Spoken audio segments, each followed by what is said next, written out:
பல ஆண்டுகால பிரச்சினைக்கு தீர்வு. மேனல்லூர் கிராமத்தில் ரூபாய் 4 கோடி மதிப்பீட்டில் கட்டப்பட உள்ள உயர்மட்ட மேம்பால பணிகளுக்கான அடிக்கல் நாட்டு விழா நடைபெற்றது. காஞ்சிபுரம் மாவட்டம் உத்திரமேரூர் வட்டம் மேனல்லூர் கிராமத்தின் வழியே மதுராந்தகம் ஏரிக்கு செல்லும் மழைநீர் போக்கு கால்வாய் பகுதிகளில் பேரிடர் உள்ளிட்ட பருவமழை காலங்களில் வெள்ளப்பெருக்கு ஏற்பட்டு போக்குவரத்து துண்டிக்கப்படும்.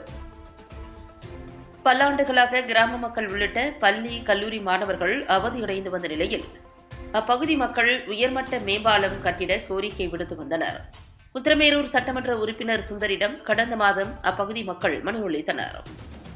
இப்பிரச்சினைக்கு துரித கதியில் நிரந்தர தீர்வு காண்பதாக தொகுதி எம்எல்ஏ சுந்தர் உறுதியளித்த நிலையில் நபார்டு வங்கி மூலம் 4 கோடி ரூபாய் ஒதுக்கீடு செய்யப்பட்டு நீர்வரத்து கால்வாய் மீது உயர்மட்ட மேம்பாலம் கட்டும் பணியின் துவக்க நிகழ்வானது இன்று நடைபெற்றது.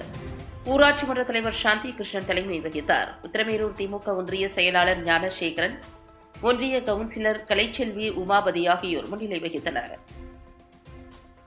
இந்நிகழ்வில் உத்திரமேரூர் சட்டமன்ற உறுப்பினர் சுந்தர் பங்கேற்று உயர்மட்ட பாலம் கட்டும் பணியினை பூமி பூஜை செய்து அடிக்கல் நாட்டி கட்டுமான பணிகளை துவக்கி வைத்தார்.